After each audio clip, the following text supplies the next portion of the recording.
Hello and welcome to episode, we don't number these, of the Pragmatic Anime Sticker Podcast. And that was some sounds you just heard right there. Sounds of sounds. So yeah, we're going to be covering quite a few things this week. Including my sounds. phone going off. Sounds are sure a thing. My phone going off. I'm surprised we haven't heard the cameo of Garri's phone for a while. Wow, you just had to say it, didn't you? You had to jinx me. I guess, as I said his name, you can guess that he's here now. Garri, how are you? G-Money is here. I'm pretty decent. Did you watch some of the animes this week? I've been watching a lot of the anime. I still haven't watched the Attack on Titans. But I did watch that other one You know, that we're going Ben? to talk about. Ben, Yeah? if you just imagine it in your head, you'll probably tell the story. Okay, good. Ouch. Oh, I don't know if those are burnt or not because I have some really weird imagination.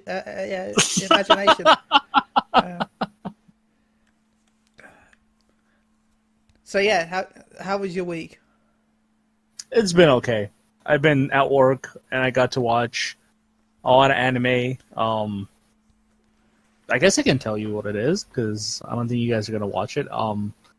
I watched all of Tokyo Ghoul again. Okay. I watched the first two seasons, and I actually really enjoyed it. And then I got to the third season, and I did not like it at all, actually. Oh, wow. Yeah, they changed the art style. All the characters that you grew to enjoy in the first two seasons, all of a sudden, like, are not even in the show. They only appear in a couple episodes for some reason, even though they're like main characters in the first two seasons. And yeah, it's like I don't even know what's going on in the third season anymore. Like there's like some random time skip, and the second season kind of ends on a cliffhanger. And this season doesn't really address the cliffhanger at all. So I'm hoping that going into the fourth and final season here in the fall, they'll address it. But yeah, I got to watch that. So, along with some other stuff that I'm not going to discuss right now, because we got plenty to talk about. Yeah. Definitely I guess a lot. while we're talking about other animes, I've been watching a bit of Bleach recently, just because of the new Bleach movie that's coming out. And with Get caught back up again. yeah, well, I watch certain fights that I like a lot. I like anything with Kenpachi because Kenpachi is my favorite, and Aizen because Aizen's the best. So yeah, I've been watching a bit of that again. Anyway, Klauss, Hi. how has your week been? I heard you had something to celebrate this week. Yeah, Like we last did. night, maybe. Yeah, last night. We had a bittersweet night last night. We celebrated the third anniversary of our podcast, Phoenix Down Radio, which is a Final Fantasy based Congratulations. podcast. Thank you. But we also had to say goodbye to our longtime host, Luna. She's going to be stepping away from the host's chair, and she's going to be focusing on herself, which I'm so proud of her for that. But it's always sad when you lose a voice on a podcast, especially 3 years into it. So she's not going to be on that at all? Not even... She may be a guest every once in a while when she has the time, but she's stepping away from the game as well, from Final Fantasy 14, to focus on her real life things. So, Fucking real life, always getting in the way. I know, right? But no, like I said, I'm very proud of her, and like I said, she's probably going to be joining us again once 5.0 comes out. So, it's not a permanent goodbye, but it is a goodbye for the better part of a year. So, we had that to go through. Still I'm sure suffering we can from. wrangle her in for the Christmas specials. Yeah, and like I said, she's going to be a kind of like a producer behind the scene for us as well. That's good. Still suffering from internet issues. We finally determined that it's not my fault. Finally, It usually never is. I also find in it this- funny that internet issues happen as he starts talking about internet issues. Right. So sorry about that, guys. Wow, Big Brother, just in your biz. Yeah. Right. Now, apparently there is some issues with the upstream in the town here. So they're hopefully trying to find where that's at and get that fixed as soon as possible so I can get back to a normal streaming Yay. and not robot all the time. So look forward to that. But yeah, otherwise watched a good amount of anime and played some Final Fantasy 14 and and worked way too freaking much. Work is doo-doo. Yes, it is. Well, you guys at least have a fun job to do. You can Well, Garry's play got video his games. thingy. Well, Gary has a real job too. Yeah. Do have my thingy, yeah. Where you watch anime. Where I get to sit around and watch anime. Yep. Woo! That's how boring my job is. Hey, I wish I could watch anime at my job. You know, I sit around and I think how cool it is, and then I realize that, man, what happens when I run out of things to watch? It's called That'll the never internet. happen. It never happens. It's happened with Netflix. I go through Netflix, I'm like, what is there to watch? To be fair, that Right. Netflix is 90% shit. Hashtag. I've seen everything. Please sponsor us, Netflix. Well, like I said, then you start working on Crunchyroll. Then you go to Funimation. Then you go to Verve. I'll be honest. I'll tell you now. I sent an email to Crunchyroll's affiliate program last week. Have you heard anything back yet? No, I haven't. I don't think the Senpai email's even sponsor active. us? I don't think the email's even active anymore. Oh, So- you didn't get a bounce back saying that this No. could not be delivered, did you? No, I don't. But the So- dreams. Anyway, They're still alive until they say go jump off a bridge. yeah. So Don't say that. Tim attempted that earlier. Off a roof. And I live right next to what you don't speak. do that, Tim. Don't do that, God Tim. damn it. No, don't do it. No, don't. Gary told me to do it, so I didn't have a choice. I did not tell you to do anything. And I live right next to what people used to call Suicide Bridge. So, Oh, well, it's Scarborough is like a really positive place. High energy. I mean, you got vampires and werewolves and suicide bridges. Well, it wasn't until like the 90s that, right? I don't know who designed this bridge, right? It's a bridge that's really high up over a main road, okay? That sounds normal. Now, what is the thing you put on the side of a bridge normally?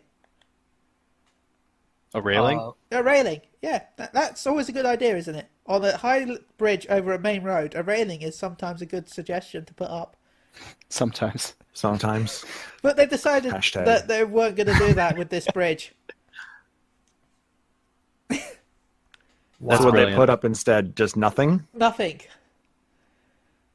So for the like, So they want to keep the population down, is what you're saying. so people would just Jesus, walk off. It's like a modern day modest proposal, really. Of course, Isn't it? nowadays it has like fences that is stupidly high. So Well, maybe it was Darwinism at its finest. yeah, it's fine. I don't know. now, That but seems pretty back then- directed. That seems pretty directed. Yeah. Well, especially as they put a pub right next to it as well. God damn it. Yeah, that is no longer Darwinism. That is no longer Darwinism. That's keeping the population down, like I said. Oh, that is really awful local politics. Yeah. But again, this was like the 80s, 90s. Straight up eugenics right there. Yeah, 80s, 90s before they changed it. So. Damn those laws trying to keep people alive. Jesus. So Wow, that's why it was Gary. I think that called deserves a different type of problematic sticker there. Yep. yeah. All for So, Gary. Congratulations. What did I do? Tim, what Huh? have you been doing this week? What have I been doing? Yeah. Going through bouts of anxiety and depression, mostly. But I've also been I said this playing... yeah, that's every week, really. We love you. Thank you. It's, I don't know, playing video games, avoiding work as much as possible. Can't really do it. Researching my teaching degree, actually, is one of the things I started doing this week. Ooh. I know you wanted to be a teacher. I want to be underpaid and underappreciated. It's basically my life. Yeah, that's But at least I can talk about English. At least I can talk about Yeah, English. you can teach me English. Okay. Yeah. You can English Teaching- good. I'm gonna teach an Englishman English. That's just perfect. Me speak love this. English ungood? That impossible. You're a perfect example of the American education system.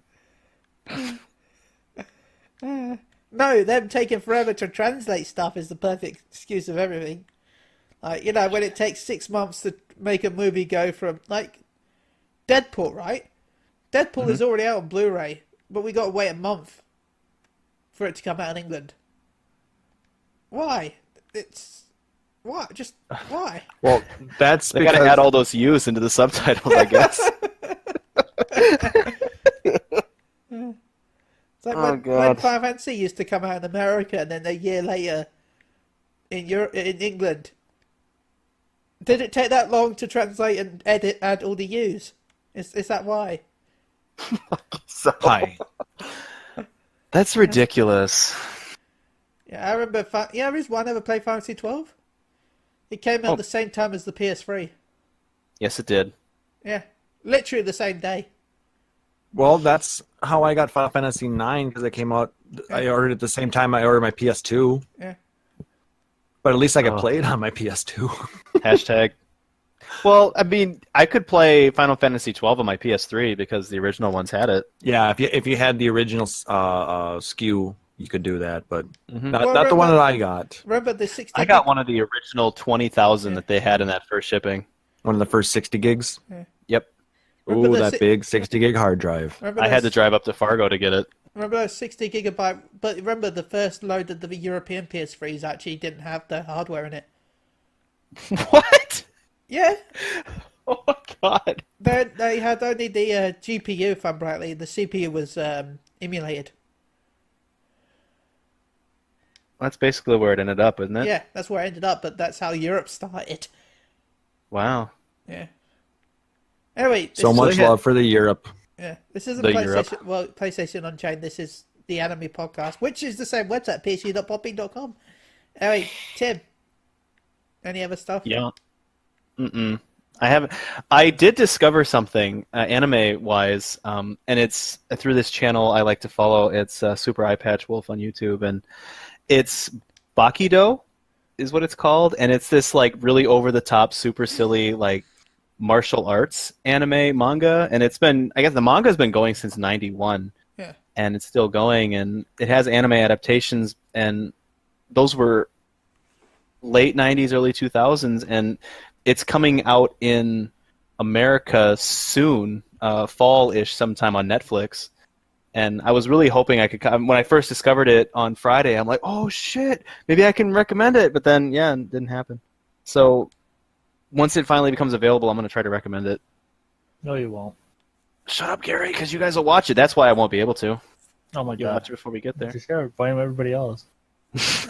I'm gonna. Such a Tim thing to do. It is. Welcome to my life, Gary. You got me figured out. But yeah, apart from that, yeah, that's about it. Okay. Apart from What that, about you, that's Ben? about it. So me, I've been watching. Yeah, as I said before, the anime of the week. Well, I watched it. I still don't know what happened, but I watched it.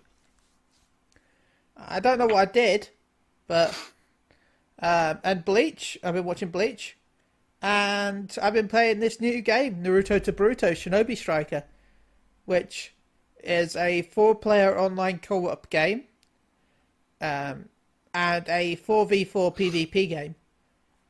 Now, I've been doing a lot of the co-op, and basically for the first week they've doubled the XP, and I'm already like level 50.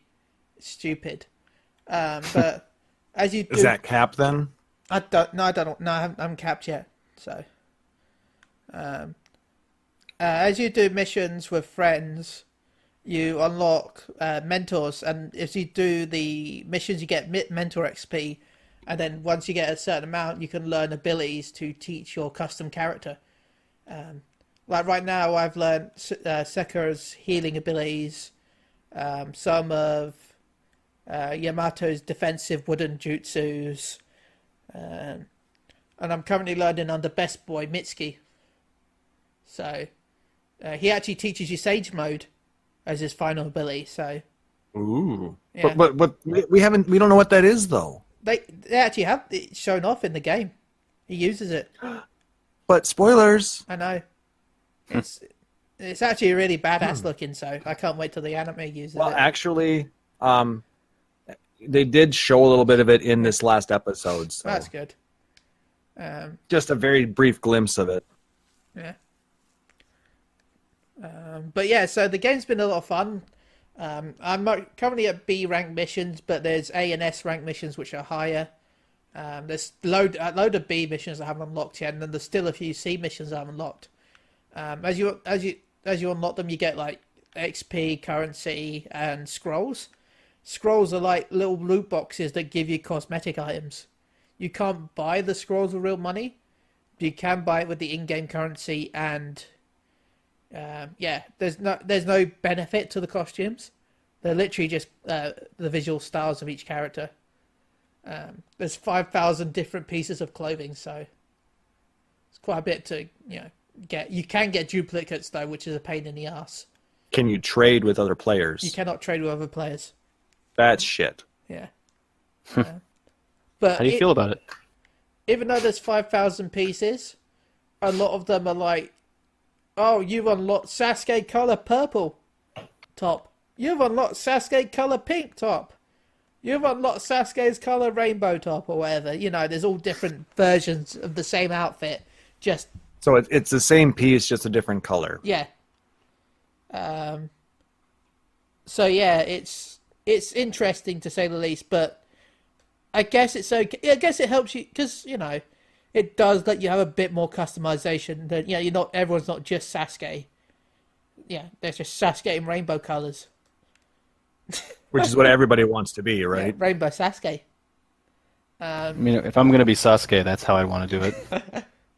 To be honest, right now my healer is dressed up as Mitsuki, so I have his outfit. So, but for my range, I use Sai because Sai is awesome.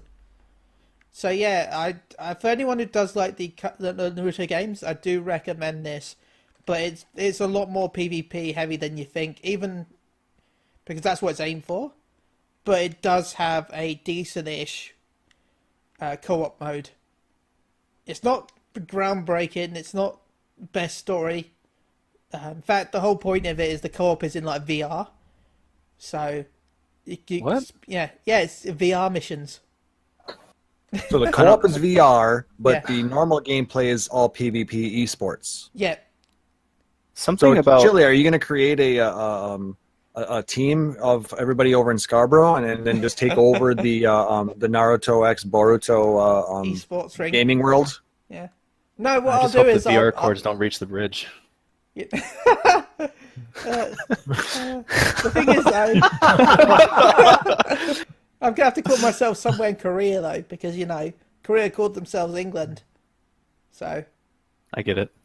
but yeah, I would definitely give this a good rating. About a 7 out of 10, I'd say. Because It's pretty good. That's trash. Oh my god, Gary. it's good for Naruto fans. If you're not a Naruto fan, you're not gonna like it. I know that sounds stupid, but so many people go up, oh, it's bad, and I don't know who this person is. I'm like, well, why did you buy it? So yeah, 7 out of 10. Good game, decent. Once I've played some more, I'll be able to give a bit more in-depth review. But yeah, also you get to fight against like iconic bosses. So far, I've had to fight 8 Tails, 9 Tails, and Perfect Susano. So, the Perfect Susano fight was a bitch. So, yeah. And you're only on B rank missions. Yeah. Wow. Yeah. And you already had to fight Susanoo. Yeah. Yeah, Tachi and Sasaki worked together to summon Perfect Susano. Yeah. Did you join in on the revel? Oh, wrong Susanoo. Sorry. Susano. The Revelos. But yeah, so it's a good game, and if there's enough, I got the season pass for my version, so if they keep supporting it well, I can see it doing well. Like Xenoverse, Xenoverse 2 recently got a new DLC patch, which again I've been playing that a bit. which they added Baby Vegeta, which is not a Vegeta as a baby. It's, baby possessing Vegeta, or as he's called in Japan, thanks to Garri, BB, I think. Yes. BB. BB Vegeta. BB-8. And Kefla, which is Tim's favourite girl. Mm. Yeah. What, Kefka's in the game? Yeah, No, Kefla. Every time you guys say Kefla, I always just think of Kefka from Final Fantasy VI. That would be a different And that's version actually of really Dragon funny. Ball. Gary was I can't remember what it. Every time Ben would bring up Kefka from 14, I was like, dude, why are you guys talking about Kefla? I wanted to punch him so hard. Like, if it was next to me, I would probably... And by the way, Gary just Tim hates must me. be protected. the English voice actors are really good Thank for you, them Klauss. so, in the DLC pack. So yeah, that's been some stuff that Naruto and Dragon Ball. Oh, there's been another interview with the. It hasn't been fully translated yet, so I'm going to wait till next week, where they did an interview with some of the. I think it's the voice work, and a bit. I think there was a little bit of interview with Toriyama, where they talked about the new Super movie. Including the fact that confirming that we'll be visiting different planets in the Broly movie, including I think it was Planet Bambi or something like that, and of course Planet Vegeta. So it means not all the movies set on Earth, which is interesting. It's also I think they're talking about flashbacks, man.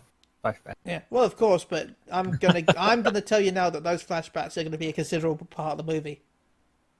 Oh, yeah. It's going to be all flashbacks. Yeah. Like I said, I think Frieza fought Broly before, and as did Beerus. That's why I told him. He probably saw Broly's power, and he's like, hey, you got to kill the Saiyans, because that's a no-no. So yeah, we'll see what happens to that, because I want to wait until the translations are done. Also, Dokkan Battle celebrating its 250 million downloads. Go get shafted. Please be excited. Yes, I've been waiting for that prompt for a long time. So I think we'll go to the Boruto sort of roundup. If you want to talk about. Since I'm the only one who watched it. Well, I tried. Okay, I tried all last night until like 7 a.m. Didn't show up for you though. No. Huh? And then I tried this afternoon after watching a bit more about this week's anime. Okay. Because I had 2 episodes left. So. All right. Well, episode 71 is entitled "The Hardest Rock in the World." I know it's not about Rock Lee. That was last week. Boo! I think you're done. Let's move on. I know Rock Lee is best boy, but this episode starts with Mitsuki having a dream when he sees Orochimaru and Log trying to sway him to go to one of them, and he decides he's not going to do either or, and he uses his Sage mode, and we see him go more full on into it, where he grows these horns, and he gets this really cool looking mask on his face, and you see all these spirit snakes all around him, and then that's when he just wakes up, and he's a little bit perplexed by all this because he's never dreamed before. Just like in the previous arc, he had never wanted to eat before. So Mitsuki is changing as we progress through these seasons in Boruto. So he's talking with the rest of his team and Chocho at Thunderburger. I want a Thunderburger though now. That's what the place is called. It's called Thunderburger. That's fantastic. You didn't know that? No. I don't watch Naruto. I've never seen Naruto, so it's Thunderburger, and this is actually new to Boruto. They didn't have it in Naruto at all. But he's telling his friends all about this. He's trying to figure out what he wants to order there because he's never expressed any interest in getting anything there. So they're all like trying to figure out. Chocho's getting upset at him because he's taking too long to order, and she's hungry, and he ends up getting the same thing that Boruto gets. And so he's telling him about this dream, and Shikadai and Inojin decide to join them. And it's kind of funny because they're all commenting at Inogen because he's got a little baby chicken on his shoulder. And it's absolutely adorable. Looks like a baby chocobo, honestly. But Yes. so they ask why he's got a baby chick on his shoulder, and they tell him it's because they had just finished their mission to help out at a chicken farm, and he found this egg, and it hatched in his hands, and the baby chick imprinted on him that Inogen was its mama. So now the chick is inseparable. But where that comes into is it makes Mitsuki think that is what he's thinking something similar, is what he's being is he being forced to think the way he is because he's not sure about his origins or what his role really is, so he's starting to question himself. So that's how the first part of the show goes.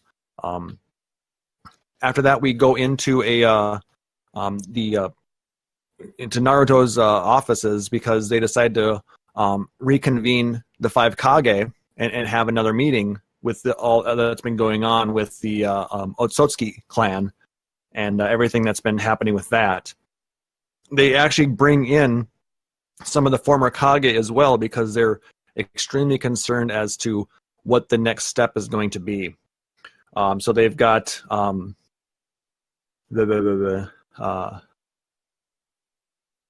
trying to think of who.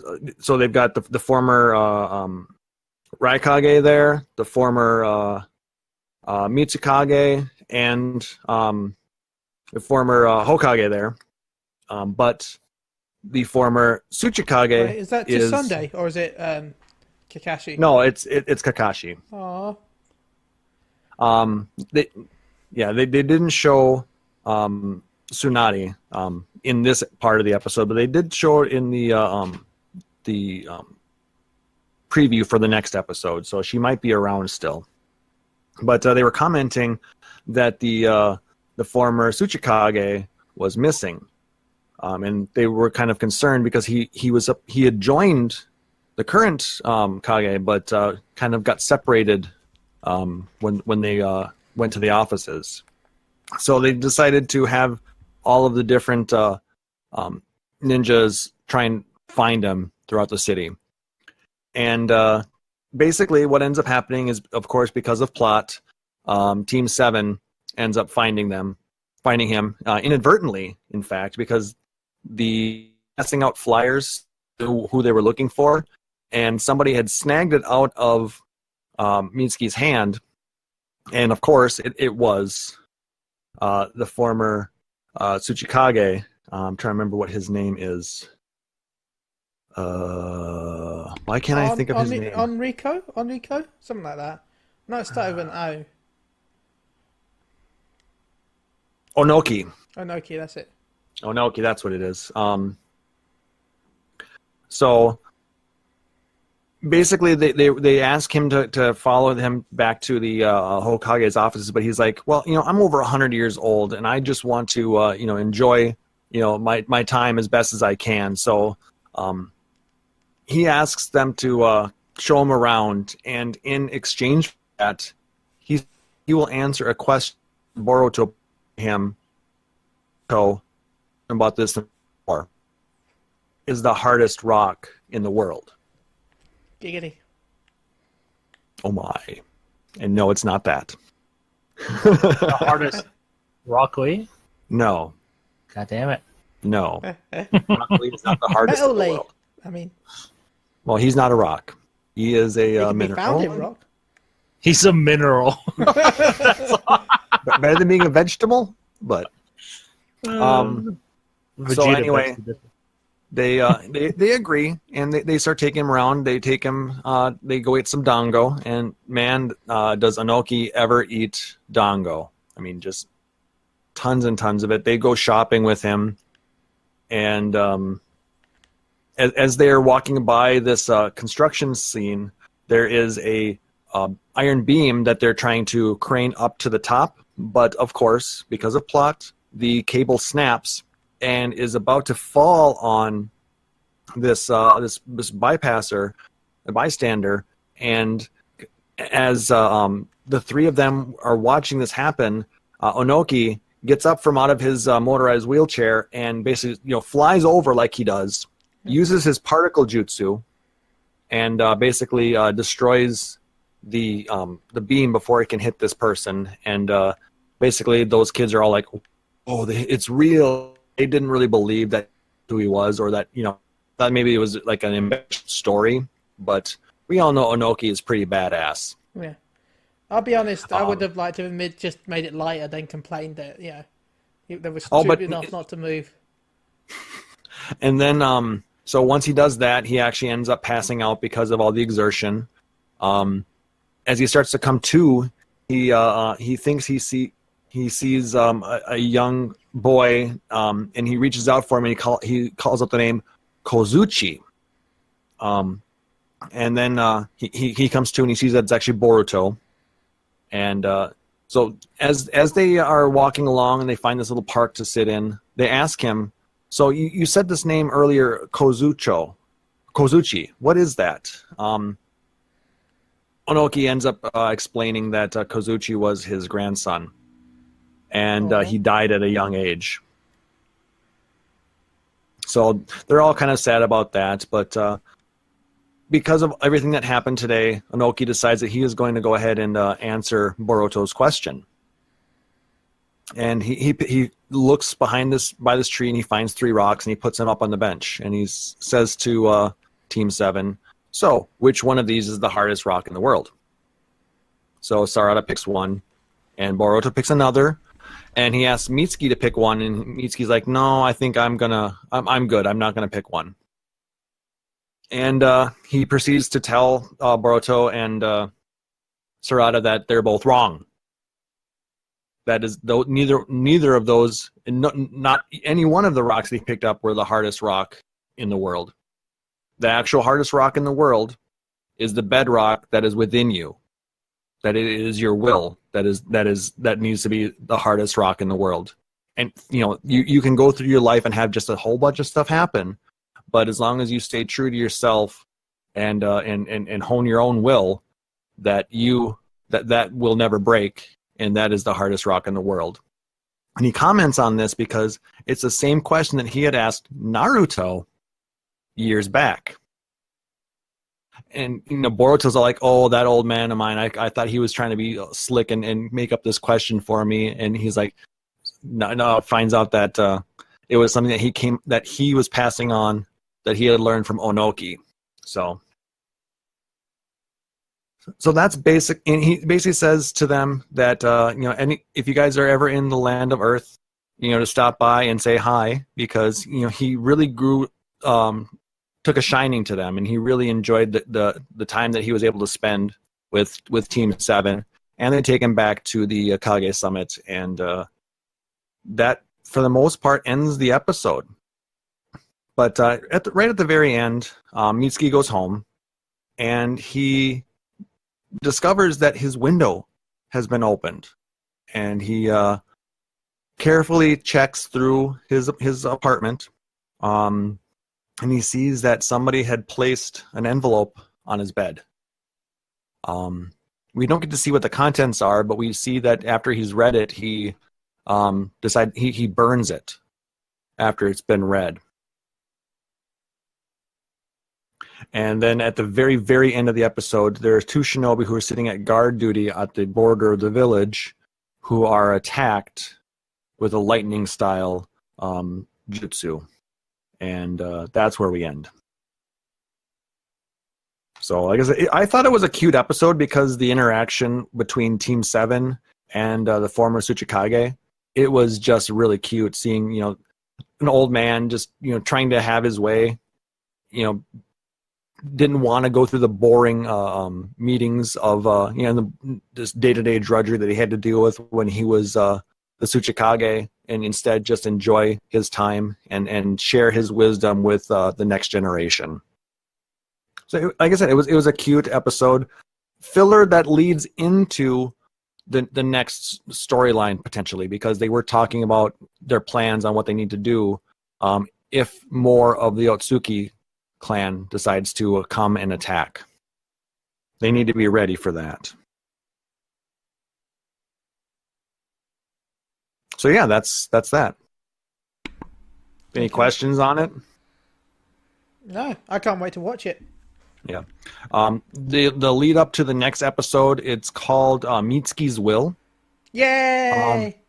So it's going to be about Best Boy Mitsuki. Best Boy. It looks like he has decided to disappear and go on a journey to maybe find himself. They really didn't explain a lot, but it has to do with that letter that he read. But I'm not sure how much that has to do with the attack on the guards at the gate. Oh. If it was him that did it, if it was somebody else who was coming in, to kind of waylay this whole thing. So it's going to be interesting. That sounds good.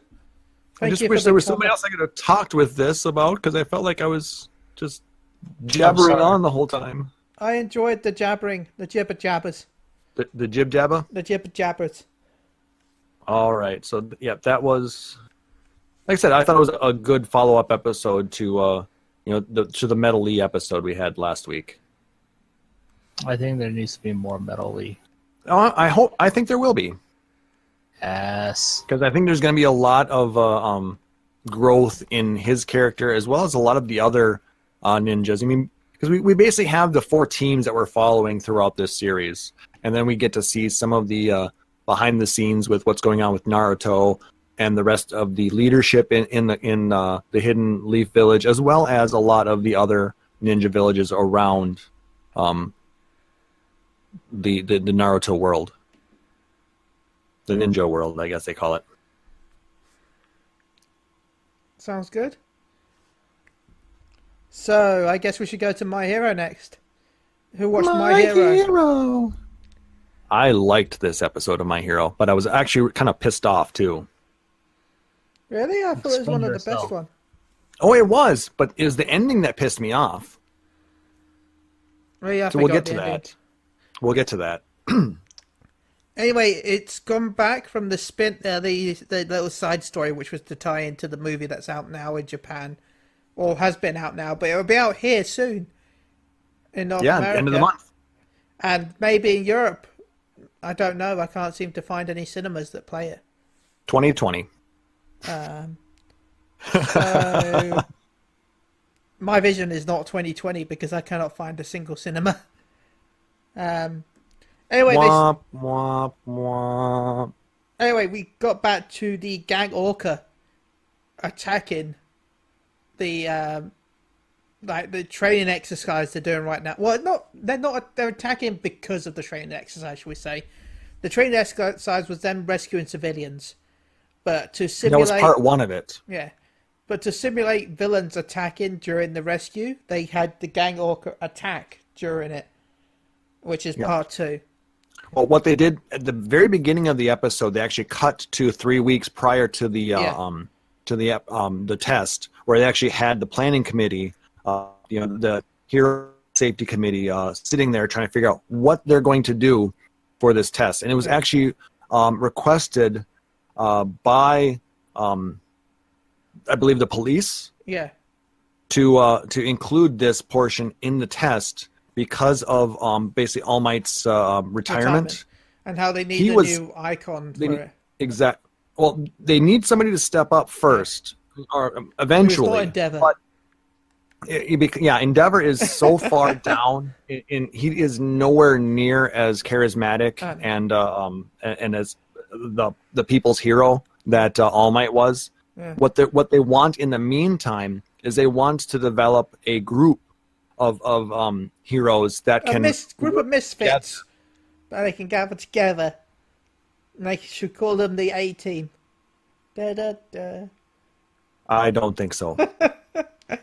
Anyway, let's go back. Anyway, they decide to keep. Their idea was to bring all the survivors all the people survivors to the rescue stations. So that means it was easier for the gang Orca to focus attacks on that. So they had to try to move them away from the area to get them up to safety, while at the same time trying to attack and defend them from the Orca troops. Yeah, so basically, what they're trying to determine at this point is what is the these students' strategy can they to use their quirks in a strategic manner without them and wasting? can they do it by working with other people who they do not know much about or have worked with in the past? Yeah. So at this point, what they do is they get a number of people to evacuate the where they have set up the first aid station and move it to a different area, while they try and hold off Gang Orca and his group of henchmen at this point. Yeah. And keep them from they're doing bad guys. Ooh.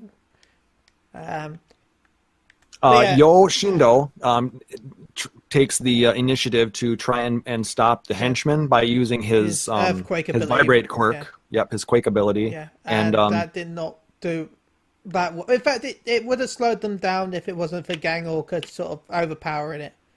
Yep, because he can do what orcas do, even on land. Yeah, even on land. I think that is the funniest explanation of a quirk ever. But basically, he has an attack called the Orcanus Ray. Yeah. That he can use that to paralyze would-be attackers and keep them from. I didn't know orcas could paralyze you. So. Neither did I. But it's based off of a Sonic. Sonic. I mean, I think not. They're not. What's his face from? Sorry. Street Fighter. Come on. But his music goes with everything. Yeah. No. Yeah, it does. But as Yo gets knocked back by this Orcanus Ray, we get two other people coming in to try and stop Gang Orca. And that's Todoroki and Inasa. That's Inasa. Inasa, yes. Basically, Todoroki decides to use his ice to try and slow them down, but they pretty much just sort of broke right through it. And it looked like that he was going to get his ass kicked, if I'm honest, at one point. Which would have been nice. I like Todoroki, but he's always winning. I would have liked him to have lost. I know we saw him lost, but I took that for a bit. I was like, yes. Really though, he does. This episode does. is amazing because we get a little bit of behind the scenes as to why Inasa has such an issue with Endeavor and now with Todoroki. Yeah. Basically, because at this point, these two, right now at this moment, they cannot work together. They're trying to use some of their best attacks. Yeah. Todoroki tries to send a flame attack at him. Just blows it away. Well, he's not intending to do it, but it ends up screwing it up because the wind and the flame, they kind of work against each other, and it pushes it up. To be fair, you say he doesn't. I think he did a little bit. Just a little No, bit. they didn't. They're upset because they're both trying to take the lead on this, but they're not working together to connect their attacks. And what happens then is the henchmen come back and they have these weapons that basically shoot concrete. Yeah. And it hits Todoroki in the arm, basically not allowing him to utilize a lot of his attacks. And then then they also hit Inasa up in the air, which keeps him from being able to control his wind like he used to. And it knocks him down to the ground. Yeah. But yeah, they did pretty well after that, though, when they started working together. They made like a fire tornado, pretty much. Well, before that, they get into a flashback, like what I was talking about earlier. They show that Inasa, it was just this, really excited kid who loved, different and amazing things, and he loved heroes because of how, how much that they did to help people and how amazing they were. When he went to try and get an autograph from Endeavor, he wouldn't even look him in the eye. He knocked the sign off from his hand, and it says, "You're in the way, kid." Wow. And to be fair, though, Endeavor's a dick. Yeah, but I mean, at that moment, Yeah. Inasa knew that Endeavor was not a very good person, and he wanted to make sure that if he were ever to become a hero, that he would be the hero that would not be like that. Yeah. They then move forward to the test to get into UA Academy, where Inasa is there as well as and Todoroki is kind of just, he's focused on trying to get into the school because he wants to prove his dad wrong. Yeah. But in doing so, he is basically ignoring Inasa, who sees that he is a very powerful person, and he wants to get to know him and become friends with him. But the way they go about it, he ends up giving him the exact same eyes, and he says, I don't have time for this. You're in my way. Yeah, it's... To be fair, that's what, until Todoroki met Midori, that's what he was like, really. Exactly. It wasn't until Midori's influence that he started to... His icy heart was melted by his fiery quirk. His fiery passion. Yeah. But it was at that moment that Todoroki realized that he had met Inasa back then. Yeah. And he remembered what had happened, and he realized that, hey, maybe he's right. Maybe I was a little bit of a prick then, and we need to, do better at that. And he never intended to ever be like his father, even though what he ended up doing was exactly what Endeavor would do. But it was at that moment that they both realized that, hey, yes, we're very different people, but we have the same goal here. We need to stop this guy. They took what they had learned from their mistakes in trying to attack Gang Orca, and they used that to, like you said, then create this fire tornado around him. And at this point, I thought it was amazing what Todoroki did, because he had been working really hard to engage both the fire and the cold at the exact same time. That's one of his trainings he was doing during the little arc beforehand, where they, during the summer arc, where they were, pushing their quirks to the limits. And then when they were making their ultimate moves, he kind of started practicing more how to use his fire and ice at the same time. Yep.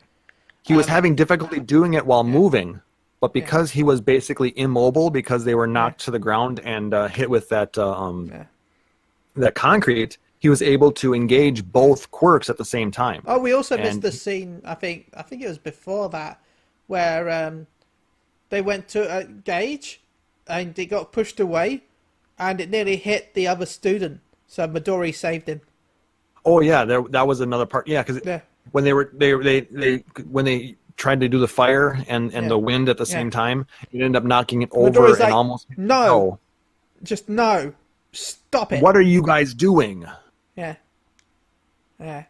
So, and that's, I think, when we got the cutscene, the flashback. Thank you for bringing it up, because I did almost forget about it, because they kept going to that. You'd hear Midori in the background. What are you guys doing? Yeah. In fact, later on, Midori helps Gang Orca's like, oh, they're paralyzed on the floor, and Midori just jumps in and smashes his arm. Yep. And it's at that moment that the test ends. Yeah. Because they talk about through this whole bit what the test entails is basically they need to hold off the villains attacking while they get all of the HUC members saved. And as soon as the last member is saved, the test ends. Yeah. So we also got to see Suyu come in with her she comes in with a camouflage ability, and then she knocks Gang Orca away as well with her tongue. Or no, it was some of the henchmen. Yeah. And a few others come in to help out, because it was it was really well done. So then they all change. They go back into the ante room, and then they are about to announce. They tell everybody what the scoring was. Everybody starts at 100 points. And based on their performance, they had to, if they made mistakes or they did something wrong, they would get points deducted by the HUC members, as well as all of the people who were proctoring this exam. There were 100 people watching this exam, and each of the participants had one person that was scoring them. Yeah. If their score would drop below 50, they fail. So Oh, they're wow. about to announce who all passed and who all failed, and you see Midoriya looking up at the screen, and he's like, me, and he seemed to go, Then it cuts and off. it cuts. That's what pissed me off.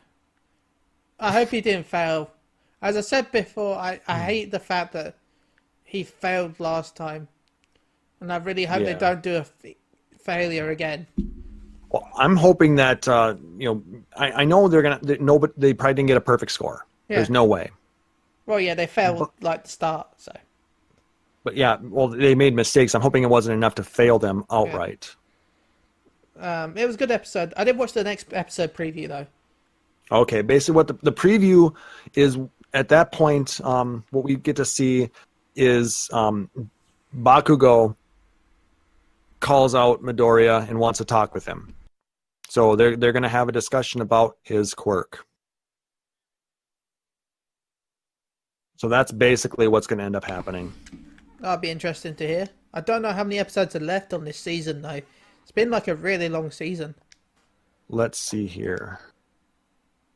I would say we're probably... This might be the last episode of the season if it's 12 episodes per season. If it's 13, then we've got 4 more. Because the wiki only lists the next episode, so... Actually, let's say this is the 21st episode of the 3rd season, so... Yeah. It's a very long season because the first 2 seasons were only about 12, weren't they? Yeah. So I'm not sure what exactly is constituting their season this year. So, but like I said, regardless, I'm enjoying it. I'm hoping there isn't a big break between season 3 and 4. Yeah, I am in a way, because with these types of shows, especially with Japan, if you rush the seasons, the animation quality goes down. So I don't want a long gap, but I want a long gap because I want the quality to be just as high. Well, that, and you want to make sure that maybe they had an opportunity to get a lot of work done on this particular show, which is why they've got a longer season here. Yeah. But a lot of times you only get a couple of week gap between seasons. That's true. It all depends on the animation studio, how big it is, how much of it relies on computers, and how much of it is hand-drawn. Yeah. That's a number of factors, and how many animators they actually have working on each episode. But like I said, I like this arc. I'm hoping that we get a good closure to it on next week's episode. And like I said, I want to see more and more of this. I love the growth we're starting to see with these students, even the ones who were very different, and polar opposites of each other, starting to work together. So I guess we'll go to Attack on Titan now, where I can shut up and not talk. Yay! Yay, Attack on Titan. We can actually get Garri to join us. Yay. Tim, have you been watching Attack on Titan as well? I haven't enjoyed Attack on Titan once, so no. No? No. I watched the first season a couple times when it was just the first season, and I still couldn't come to terms with it, so I haven't. It is a very, very confusing show. I find it enjoyable though, and we're learning more and more about it as it goes on. But it takes a lot of these episodes to actually start to really let things make sense. Like the second season helped me to understand more of the first season, and things are starting to fall into place now. So that's a long Are they time. though? It is a long time because season 1 was back in 2013. Yep. And then season 2 wasn't until last year. Yep. Or something like that. So there was a big gap between the first chunk of episodes and then seasons 2 and 3. So I actually had to binge up on 2 to get caught up. But anyway, so we start with episode 1, Garri? Sure. Let's do it. You can talk about it. Right, this one is called Smoke Signal. Yes. And what happens? They start the episode with what? Them living in a little shack now. The scouts, I believe it is. Am I right? Yes. Yeah. And Eren is essentially a housemaid at this point. He's cleaning the house and everybody's there. And I don't know, like, it's so hard for me to talk about the story because I don't get it. And where in the time frame, like, I don't understand how much time has passed since the end of season 2 and the start of season 3. Well, a little bit of time has passed because they say that Eren's hair has gotten a little bit more shaggy, and they've been kind of hiding out a little bit because a lot of shit happened at the end of season 2. Yes. I mean, the reason why they're in hiding is because they're being hunted basically by the other squads. The scout squad is basically being targeted. But why? They know too much. About what? Well, I don't even know too much. I don't know anything. Well, you remember in the second season they had Pastor Nick, right? He was the minister of the Church of the Wall. Yes. And they knew some of the secrets of what the walls were. So, the scout squads had this pastor, and they were basically trying to get information from him. They didn't get a lot, but because of what happened with the other Titans, like with the can't think of their names now again. The colossal Titan and the armored Titan guy. Yeah. I don't remember their names. Yeah, There's too many names. There's way too many names in that show. A lot of names, but you know who we're talking about. Yeah. Because of what happened there, the scout squad was blamed for all of these events, and they're being sought after and hunted by the government. And mainly because in their custody is Eren and Historia. Mm-hmm. And we find out why Historia is now important to the story. Yes. Because, can we say it? We can say it. Yeah. Yeah, it's been tips. Yeah, she's the rightful heir to the kingdom. And essentially the king they have now sucks at his job. Well, he's not the king. He's a figurehead. Oh, well, there you go. Even worse. And I think they get into that in this episode. I think it's. I think I'm going into episode 2 here a little bit. Okay. They talk about the king. Yes. Yeah.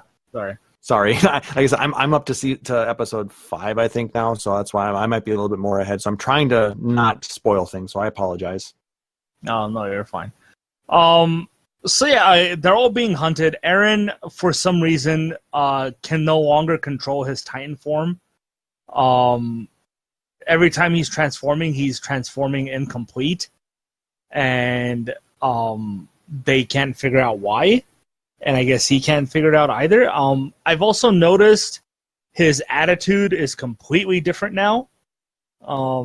He's no longer this hot-headed character that he was. He's kind of become a sissy now. Correct me if I'm wrong. That's what I've noticed, and that might be affecting why he's not able to transform.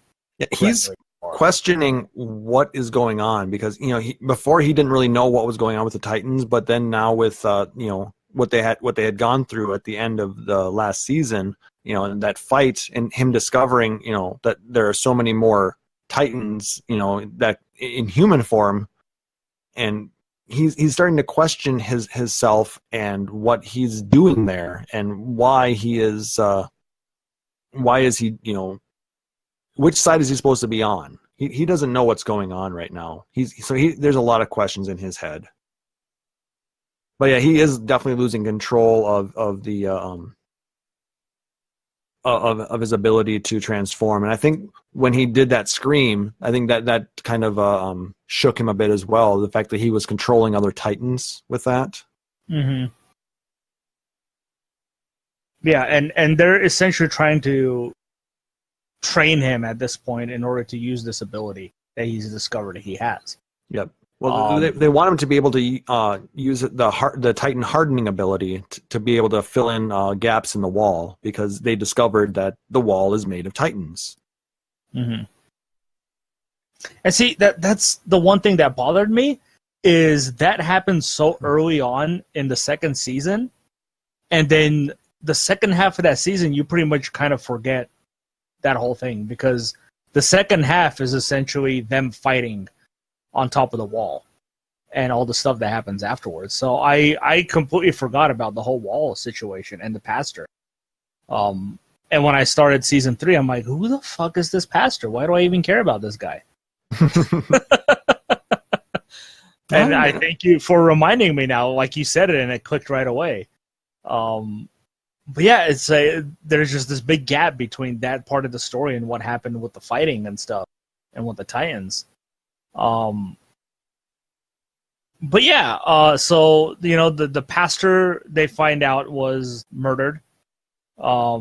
They say it was just some random killing in the house, but then they discovered that it was actually what are they called? They're pretty much like the town guard or something like that. Yeah. The military police. Yes, that they killed him and they tortured him. The first interior squad of the military police. Mm-hmm. Yeah, so they tortured him and they killed him, trying to get information about scouts and what they know about the wall conspiracy thing going. One of the scouts, she was the one that was incapacitated at the end of season 2. She couldn't walk anymore, but she can now. I don't remember her name. She's the redhead. That would be... She's the one trying to train Eren into controlling his Titan. Hanchi. Is that her name? Yeah. Okay. Yeah, and she was really good friends, and she noticed that he'd been tortured rather than just a random killing by some random guy. And that's when they kind of discovered that, the military police is after them. They kind of have to leave the little shack that they kind of built for themselves to hide out in as the military police closes in. And they decide to enact a plan to hide in the city in plain sight, pretty much. And the whole thing is to protect Eren and what's her name again? Historia, because they now know. Well, actually, do they even find out that Historia is the rightful heir? Like, the scouts know this? I believe so. Because the way I understood it is only that one lady knew that was trying to get her to come with him. Yeah, Emir knew from the way I understood it, but nobody else knew. I thought that she had told them when they were going through that first battle at that abandoned castle. Historia told them? Yes, because something about her memory had come back. Huh. Maybe. Well, again, like you said, so much has been going on that it's really hard to remember a lot of the moments. But either way, they need to protect the two of them. Eren is pretty much useless at this point because he's completely shooken up.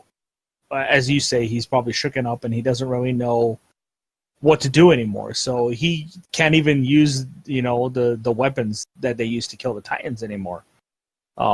So they decide to kind of, move them around the city as they go on ahead and kind of scout the area to make sure that nobody's going to attack them. And apparently some sort of information leaks and they get kidnapped by... Well, they don't get kidnapped. They enact a plan to pretty much use doubles that look like them, which was his friend, the blonde-haired kid.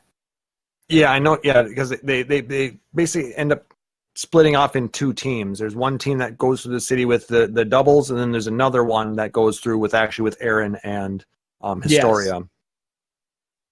No, I don't remember. Yeah, but I don't remember who it was. It was it was Jane and Armin. That's who it was. Yes. Armin was disguised as Historia. Yep. And Jane was Eren. Yeah, and they're the ones that get captured and taken into some warehouse where they're about to be tortured, and one of the guys starts molesting not Eren. The Historia double. Armin. Yeah, Armin, and he's just like, "What the hell's going on?"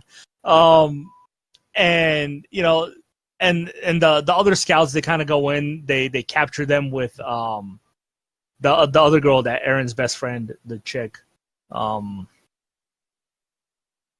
See what I mean? All these names.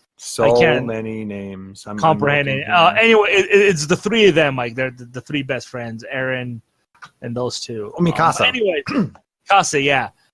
So they pretty much captured these guys who kidnapped them, and they kind of they don't start interrogating them. They kind of leave them there tied up, and they kind of start watching the wagon that Aaron and Historia are in to make sure that it doesn't get ambushed. And turns out that they knew exactly where they were, and they pretty much get attacked by this, I guess, secret group of assassins, pretty much, that I like to think of them, where they kind of move around the same as the scouts do, but instead of the swords, they have these big-ass shotgun cannons that they use, which I think are kind of way more effective than their swords are. Well, as they're anti-personnel weapons, and they're not anti-Titan weapons. But they do some serious damage. They like bulls and walls, take out buildings. Yep, but they also take out a good number of Levi's scout squad. Yes, so the bodies just start dropping left and right. And one of the leader of this group is someone that, what's his name? The leader of the scouts? It's somebody Levi knows. Yeah, he used to be, I guess, roommates with him, and he's essentially the psycho serial killer. Kenny the Ripper. Yeah, that they were hunting for a long time, and now apparently he works for the people that were hunting him as this crazy assassin. So they just start massacring a lot of the scouts. And we get this crazy chase scene where Aaron and Historia are trying to get away in this wagon while being pursued by these assassins, while the Ripper is doing battle with Levi. Yes. Yeah, and Levi is kind of able to kind of hold his own against him, even though he has close range weapons. Like, he's able to throw his weapons at him. He's able to dodge a lot of his shots and stuff like that. So he's clearly showing why he's a badass. Finally, I've always wanted to see why he's so good, and we saw glimpses of it when he fought Titans and stuff. But now I see personally why he's such a high-ranking member of the team. Yeah, he's really good at maneuvering with things. So much action in this episode. It a lot of stuff happens here, and we get it brought up a lot more questions. Why is this elite military unit, basically doing urban warfare at this point? Why are they the ones who are going after all of this? And why are they employing a serial killer? Yeah, and again, it just continues to raise questions before we get answers to other questions we have. Like, why are these people essentially killing the people that are standing against the Titans from destroying the city? You're wiping them out, and then what are you going to do when the Titans come? It's almost as if they're trying to tell me at this point that whoever's in charge of the city, the big official guys, can already either control the Titans or know what the Titans are doing. They seem, to me, I feel like they have some sort of in with the Titans. Either one of them is the big ape Titan, and they just know what to do and how to stop the Titans at this point. Thus, they don't care about wiping out the one thing standing in the way of the Titans and destroying the cities, which is essentially the scouts. Yep. And this kind of leads into the next episode then, called Pain. Yes. Oh, the Naruto crossover I've been waiting for.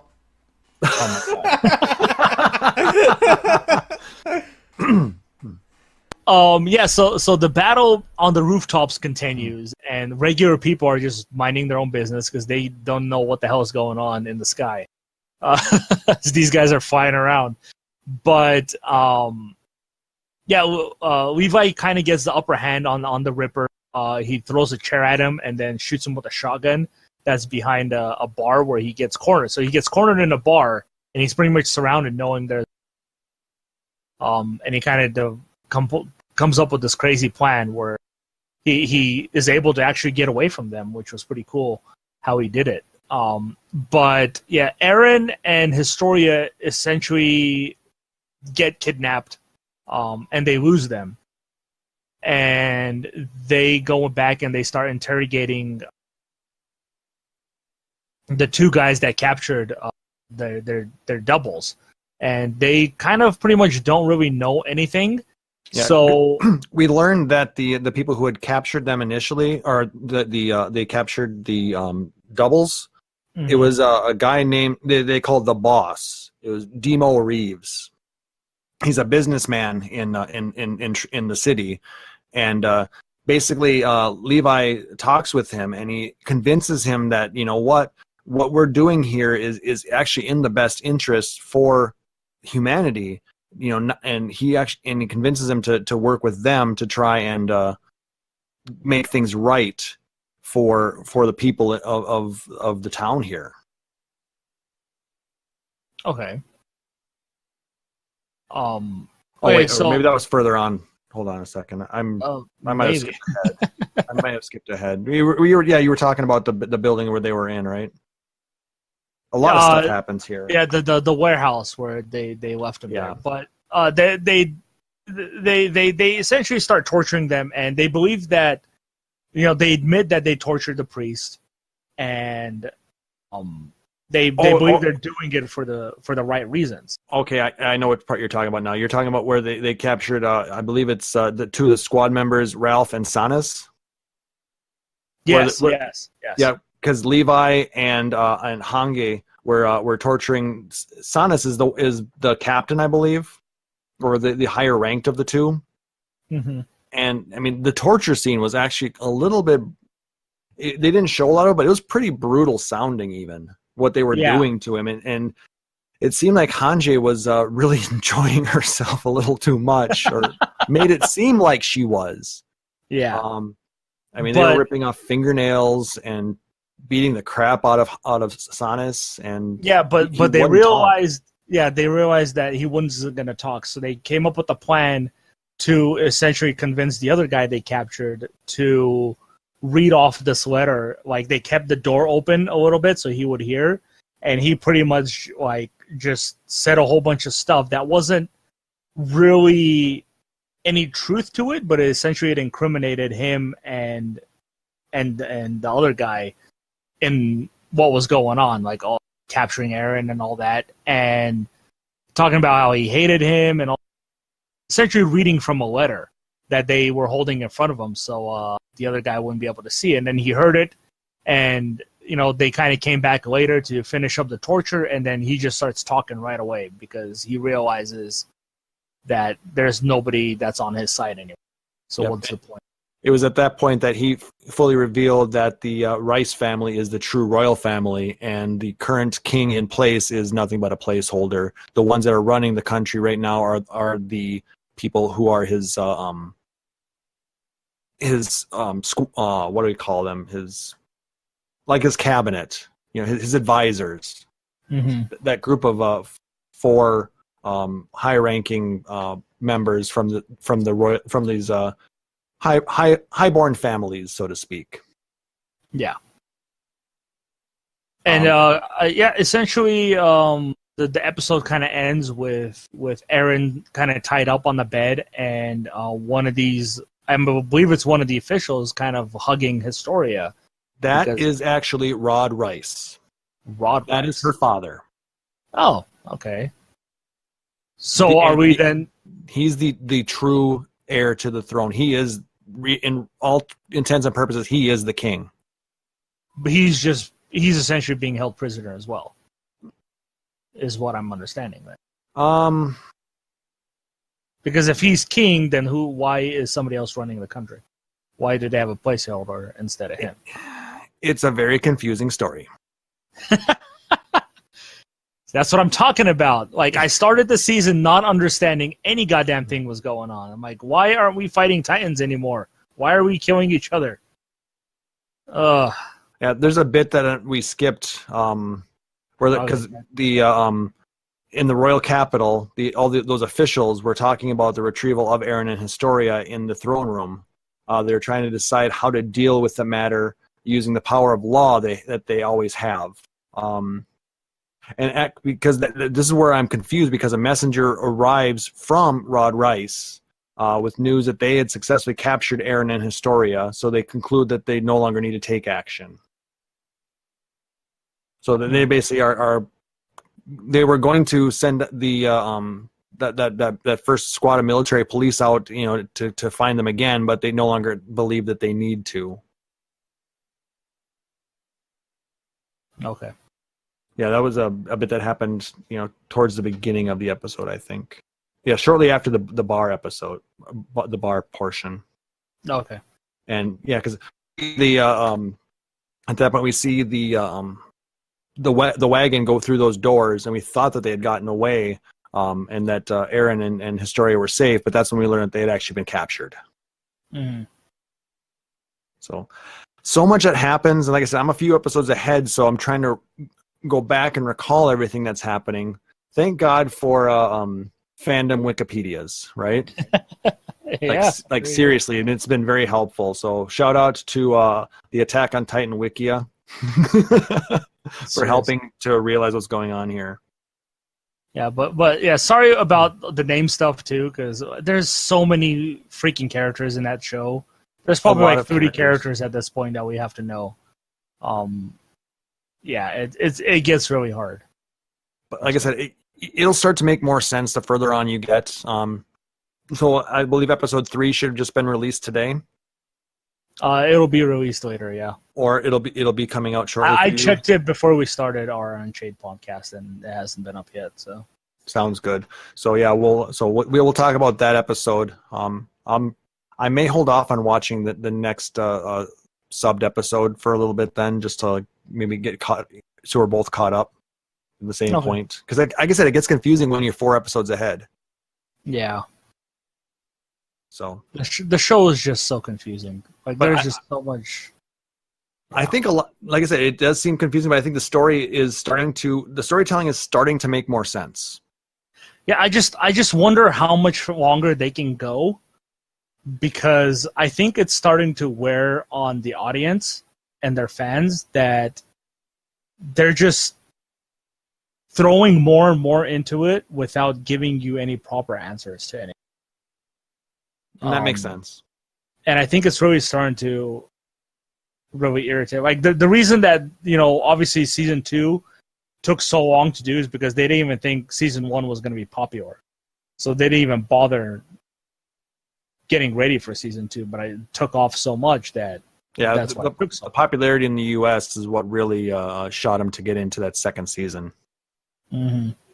But yeah, like I said, I'm hoping that you guys listening to us are enjoying our coverage on this, and let us know what you think of it. So it's definitely because of how we're splitting it up a little bit, because the dub is like 3 or 4 weeks behind the sub. We're a little bit behind on a lot of people. Let us know what you think. Improve as we can. Yes. So yeah, that's the Attack on Titan for this week. Joy.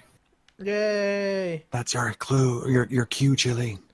My cue to what? Sit here and listen to you talk about Ido, because wasn't that your choice as well? Well, it's your cue to segue into Ido as the host. Idaho. Come on. Idaho. They have good potatoes. Yeah, they got good potatoes. But they don't that great of an anime, that's for certain. Oh, come on now. I don't know. I didn't like it that much. I didn't dislike it, but okay. I don't know what I watched. ID Zero is a 27 Japanese anime. It's out on Netflix. Yeah.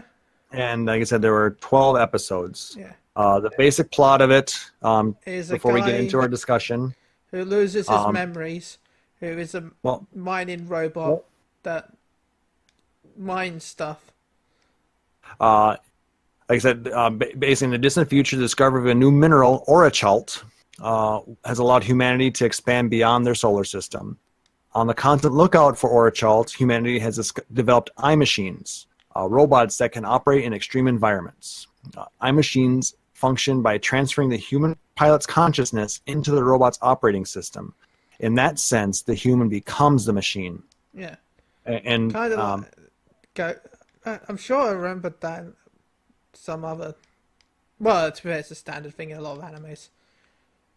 But yeah. Well, in a lot of the robot animes, though, the human is a pilot inside the robot. That's true, and this is in this case, their consciousness is transferred from their body and put into the framework of these robots using this iMachine interface, which allows for the situation that we have with a lot of our main characters in the excavate company. Yeah.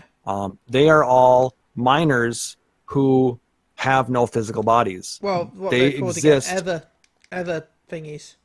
Evertrans. Evertrances. Because they don't have a body anymore. They're just... Yeah, Evertrancers, correct. See, I watched. I paid attention. Yeah, their consciousness permanently resides within the iMachine. And most of the crew, with the exception of the captain's daughter, are Evertrancers. And it's actually, to be an Evertrancer is actually considered to be illegal and against the morals of humanity, because unethical, basically, within society. Basically, it's a way to live forever, and that's not really a good idea. Well, as long as the robot survives. Yeah. Well, even then, technically, you could, I don't understand why they don't have a backup on the computer system that they can't just, download because into another body. The human consciousness is a very complex thing. I guess. So basically, but a machine can house it. If a machine can house it, I don't know if that really is a good. If a machine can house it in one thing, how can it not? Maybe they can't copy it properly. I don't know. Plot hole. Plot armor. Not just project it. Plot armor. It's not good enough. So basically, in the first episode, we're introduced to the, I suppose we can call her the protagonist, Maya Mikuri. She is an astrogeology student working with a Planetary Alliance Academy excavation team. The bad guys! Kind of. Not really. Not really. None of them are that bad. They're just averagely evil. Well, with the exception of a couple of people, they're really bad. I don't think I saw anyone that was that bad, really. Greedy, baby. Immoral. But not the basically, worst. She's working in space at this excavation site for the university, that academy that she's a student at, and basically they are assaulted. Yeah. No, they're not assaulted. There's an explosion at the mining site because this orachalt is extremely volatile, especially in larger quantities. You have to be very careful when trying to extract it from these asteroids. Don't touch where wet. Yes, and don't feed after midnight. I'll bring that up now again, as always. I hate that sentence. Don't feed it after midnight? What time zone? Does it have an inbuilt time zone? Does it go BST. on? Is it? Yeah, well, that is the Beastmaster time zone. Exactly. But anyway, Maya's iMachine was blasted into space. But the rest of the Academy team escaped, taking her body with her. I'll take my body with her. Wait, what? Oh my god. Slap. Continue. That was a pretty weak one, Garri. Oh. I feel like you can do that harder. Well, yeah. Well, my microphone isn't picking that up harder. Do it harder, Garri. Do it harder. Harder. With feeling. Hurt me more, Snake. Oh my. So basically, where are we at here? So her eye machine is rescued by this excavate company, but pirates led by a guy named Gray Man, they take the eye machine, or Maya's eye machine, with them in their ship, the Stolti, I believe is what it's called. The Salty. I'm gonna call the it Salty. But so basically, using her knowledge, Maya's helping Gray Man and his team to extract ore from another asteroid, which is being illegally mined by a corporation called the Fujima Corporation. Which I heard as Kojima Corporation, if I'm honest. Kojima. Kojima's illegally mining for Orachalt, confirmed? Is that how he's funding Death Stranding? Yeah, it explains a lot.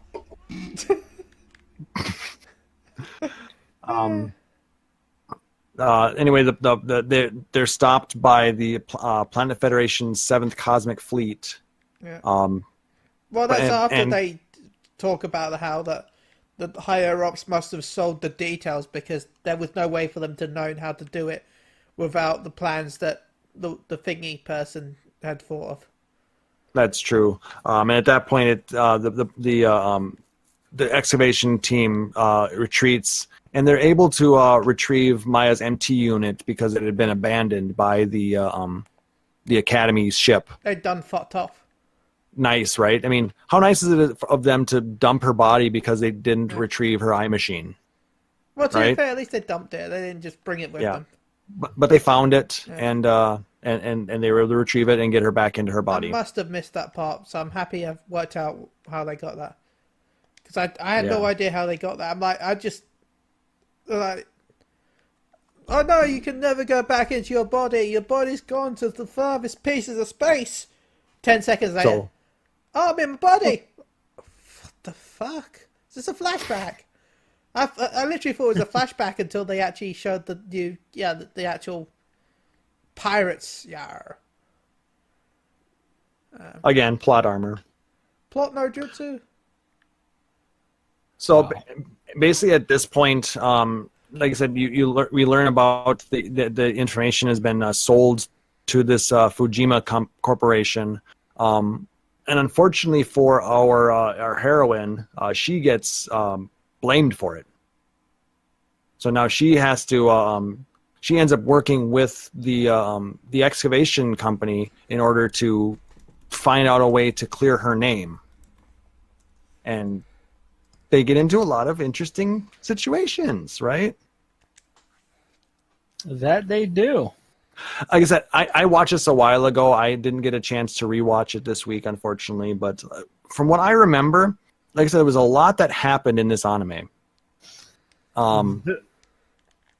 It raises a lot of ethical questions about the idea of taking the human consciousness and putting it into an artificial construct like a robot, like they do in this. Yeah. So, I mean, I thought that part was interesting. Are you human? Are you alive? Are you alive or human?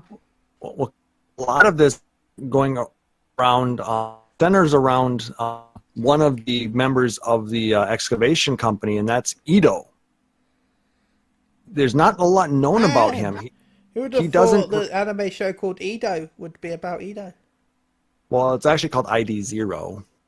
Really? I read it as Ito. Well, you kind of read about it when they talk about this character named Ito. Yeah. But he doesn't recall much about his past, just that he has always been in one of these eye machines. And he can't get out. He said he's tried, but he doesn't have a body to go. He's essentially living in the pro.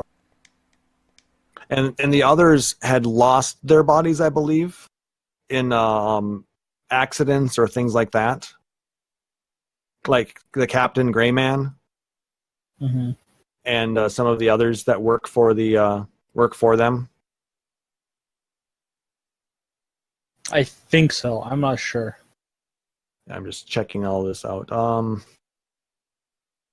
Claire is Grayman's daughter. Rick was a racer. Yes, and he no longer has a body. Yeah, because he had his eye machine is basically like has like a jet configuration, so it goes really fast. And he still wants to race. Yeah, he always wants to race, but it's I believe he is actually his consciousness, and this brings up something Tim had talked about.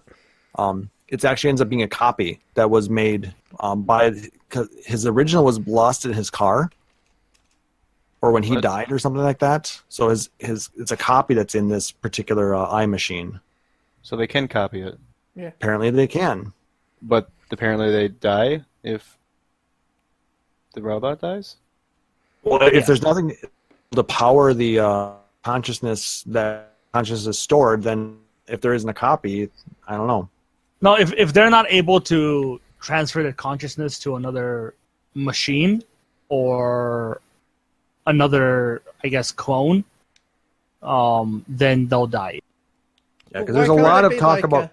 Why can't there be like a database of stories? But like how it was in Nier, where when you died, you just got it re-uploaded to a new body. Yes. Well, Exactly. they do some of that as well. Talk about that later on.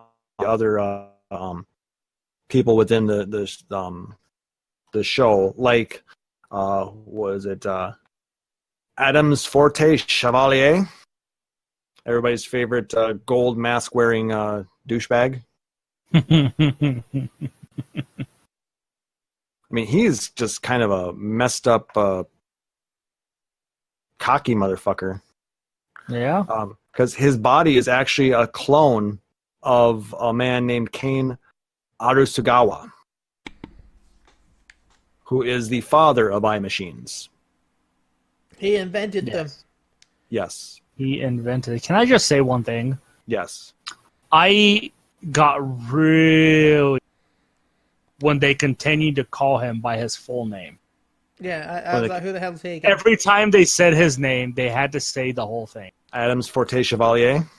No, Kane Arisugawa. Oh, Kane Arisugawa. Like, pick they just one. would say Kane or Arisugawa. Yeah, they had to say the whole thing, and I just got so irritated. They should have called him Kane Arisugawa. They should have just called him Kane Forebreaker. Kane would have loved that. But also, I found it funny. I was like, I even said this in real life. I don't know why, because I'm weird as fuck. You know that scene where they're the woman they get that joins the crew, from the trade. Maya. You know where they're in the speed robot guy and she were in like the Ava space, and he's like telling her his backstory. I'm like, it's kind of like a Ghost in the Shell, really. Wink, wink. He's like, my body's dead, but I'm like a spirit living in this robot. It's like some sort of ghost, maybe, in a shell. Parts of it, there are a lot of similarities, yes. In fact, I said that out loud, so if anyone listened outside, it would have been weird. I'm like, yeah, like a ghost in a shell. What the fuck? Thank God I live alone. That's why I live alone. So you can say weird things to yourself? Yes. But we learn a lot of really weird things about this Orachult that humanity has basically become dependent upon to expand its reach within the galaxy. There are these planets called, what are they called again? Where did it go? Damn it. I'm having to, like I said, thank you Wikipedia for the information, but it's so spread apart. This is where the show completely lost me. With the space lady that lived in the crystals that had magic powers because the planet Rajiv. That's Yes. what I was talking about. Yeah. It's can we call him what I would love to call him? The thing from Transformers. Galvatron. Not Galvatron. Fuck, who made Galvatron? I can't remember now. Either way, it's from Transformers. It would eat I think planets. I know what you're talking. Yeah, I think I know what you're talking about. That scared me as a kid. It's basically a sentient planet, Rajiv. Who they call as a god. basically it can detect Orachalt, and if there's large concentrations of it, or if there's too much use of Orachalt in an area, you'll basically get an appearance of Rajiv there. Yeah. And one of the duties of the galactic, basically the Galactic Patrol there, is to try and protect these mining interests and civilians from attacks from Rajiv. The space pac The planet. They're essentially at war for minerals with the planet. Yeah. The space Pac-Man. It's like the Fifth Element. Wacka, wacka, wacka, wacka, wacka. What, this is Final Fantasy X now? Oh my god! Don't get me started. If it was whack, it And Rajiv is Sin, yeah? Yeah. Sorry, too You're many. Brother, yeah. But yeah, it wasn't the most. I thought it was an interesting story, but it wasn't told in the greatest way. No, it wasn't consistent enough. It was good. I'll tell you that. It just felt a little. I don't know. It could have been written a little bit different. Yeah. But the ideas that the story presented were definitely interesting and valid. Yeah. And I'm it definitely looking forward to a thought-provoking. second season. There are talks that there is a second season coming soon. That's good. There hasn't been any announcement yet, but like I said, it's definitely, like I said, it's a different take on the whole Ghost in the Shell type mentality. You know, what happens if the human consciousness is embedded into something that's artificial? Yeah, and I enjoyed that aspect of it. Like I said, the whole thing when they start doing Rajiv and the planet thing, that's where it completely lost me because I felt like it was so unnecessary. Yeah, because there was a lot of the experiment. They go into some flashbacks. Especially when Ido starts to discover, more and more about his past. We learn. Do we want to that portion of it because it's very important into why Rajiv is out there and what's happening? Well, yeah. I mean, yeah. Okay. We gave people a week's advance warning. Yeah, several weeks.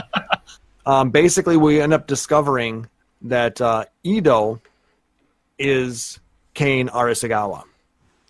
Oh, the twists. The twists are what happening. A twist. And Kane Arasagawa, while being the father of iMachine technology, was an asshole. Yeah, he was a bit of a dick. Asshole.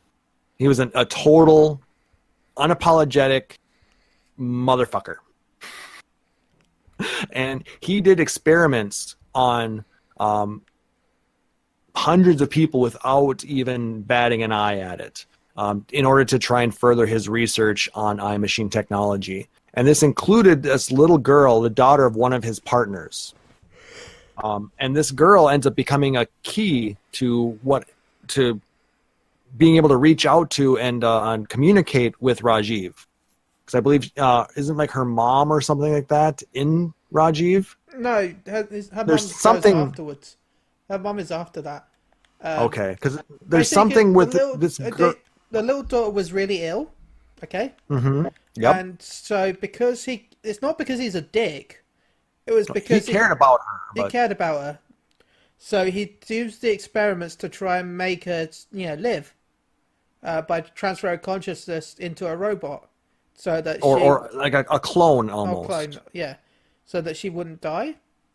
But the pink rock thing, the space pink rock, that one, interfered, and her consciousness got warped away into the pink rock thing.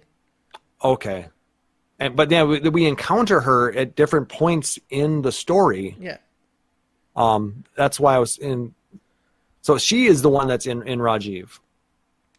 Well, no, both her and her mother are in Rajiv. Basically, yeah, it gets kind of confusing at that point, guys. Unless you watch it. Basically, her daughter gets sent there first, and then they try and rescue her, but they can't. They don't know what happened. So after the whole thing with Kay and him becoming a robot sent to the prison, I think it's after that, or it might be at the same time. I don't know. They don't talk to each other, so they don't, communicate about what happened. After, if that during or what some sort of time period, the mother then also decides that she wants to try and find her daughter by doing the same experiment again. Oh and yeah, that that's right. Her to go into the pink purple rock thing. Yes. Yeah, she uses the same mind trance. See, I watched the show. Alice. Yep. I'm reading through all this to remind myself, and I remember some of this now. She merged her consciousness with the Orachal to search for her daughter. Yeah. Within Rajiv's collective consciousness. Yeah. And then. Yeah, it was that part was, there's a lot of heart in that, because it's a mother wanting to get back with her lost daughter who was lost in this accident, and because basically the pink purple rock thing. The pinky purple rock things. It was a weird, interesting techno ride. Yeah. Like I said, I don't think it was terrible. No, it wasn't terrible, but it showed promise. It just needed more. The whole you couldn't even you lost the main plot. That's how bad it. Yeah. The plot got lost for a little bit. It took a while to come back, and there's just some bits of it that, like I said, unless you watch it again and again, you really don't fully comprehend it. Or watch it this afternoon. Oh, you watched it all today? No, I didn't watch all of it. I watched like the last few episodes, and that's where you kind of got the mother part, and that's how I knew. Yeah. No, I watched like 3 or 4 episodes this afternoon because I wasn't understanding it myself, so I wanted to at least be fresh on not understanding it. Tim, did you get a chance to watch it? I didn't even know the name of it. Okay. You didn't listen to the last episode? Mm-mm. What a shame. Poor Tim. I was actually a little scared of it. I heard things. Well, I said it was okay. I was a little scared. Because I said it was okay. Garri, what are some of your other thoughts of the show? I wasn't the biggest fan of it. I liked the ideas that are presented. I thought the mystery of, Ito's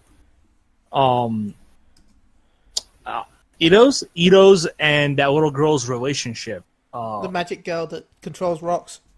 I liked the mystery and their connection that they have. I like the mystery behind that. And I remember saying at one point that I feel like the outcome is not going to be as good as the mystery. And in a way, it was and it wasn't. The plot twist of Ito being Kane Arisugawa was, I thought, really good. But the plot of who the little girl really was and why this giant planet wants to take her, I did not like. And I feel like they had a great story going when it was about, the eye machines and Ito and all that stuff. But when they started to introduce and focus more on the planet and the mineral, I thought that's where the show started to go downhill.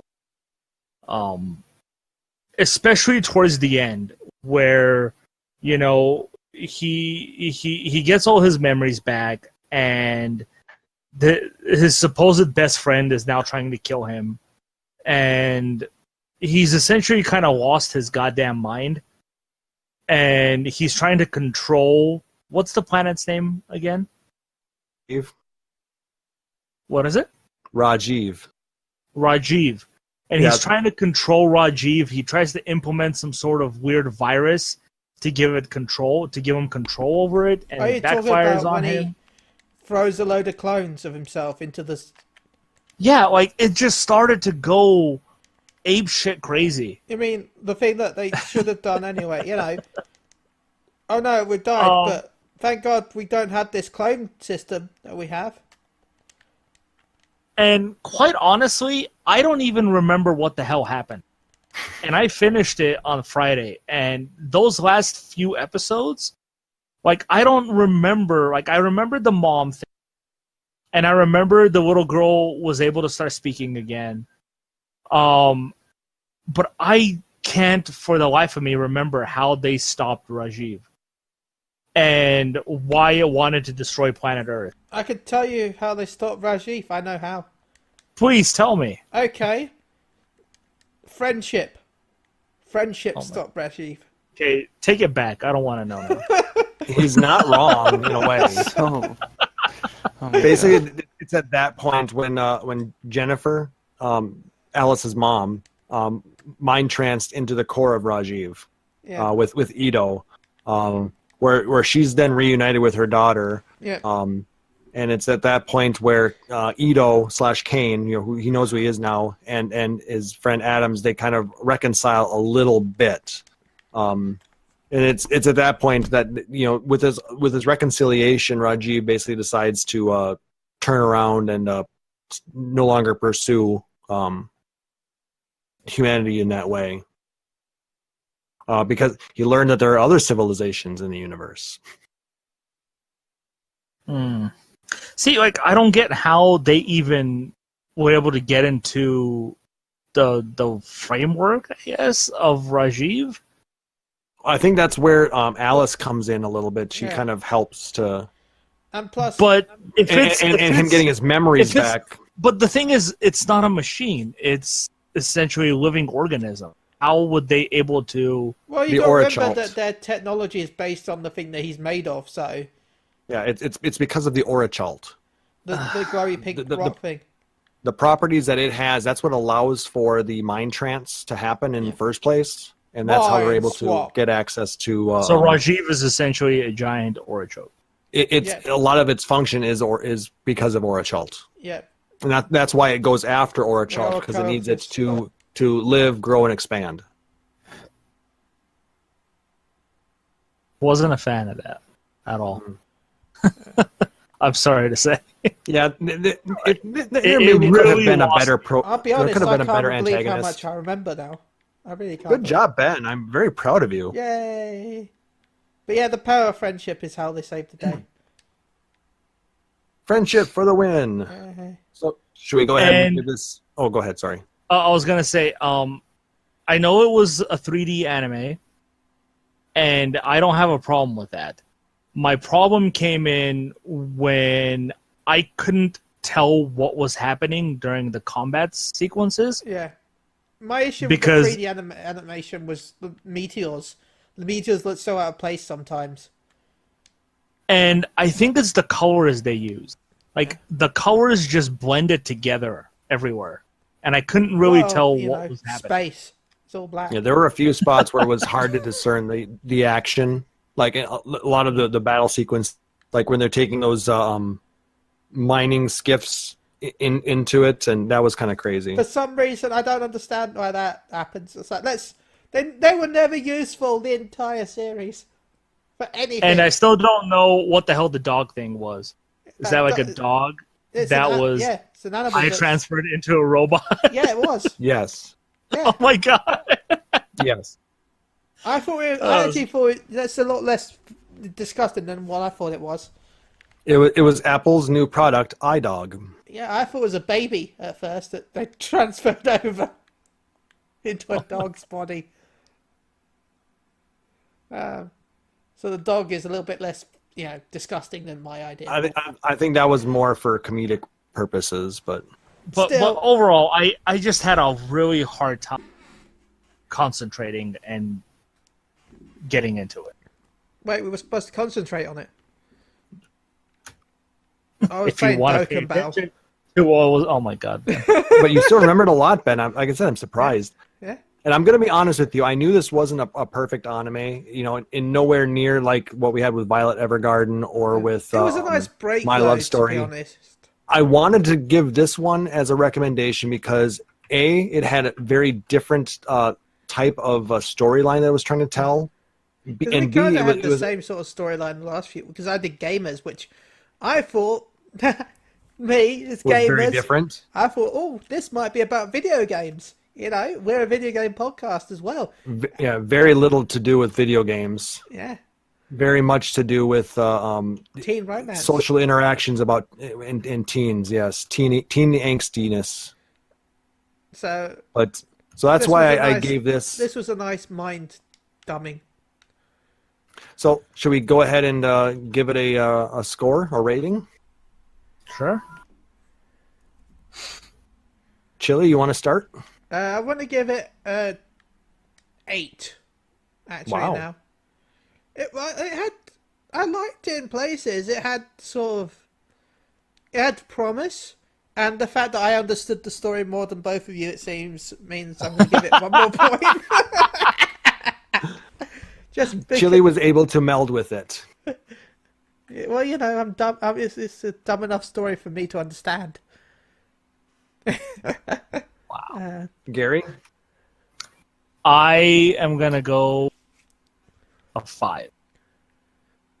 Just because the story was a little bit convoluted. Yeah, and like I said, some of the animation was really hard to follow for me. It had animations. Fuck, when did those happen? Animation? What? I just like to make a note that Garri was the first one to complain about animation this time as well. Wow. It wasn't me. Well, you didn't watch it, to be fair. That helps, but yeah. I'm just taking him through some stuff on Final Fantasy. And personally, I think I would give it a 7.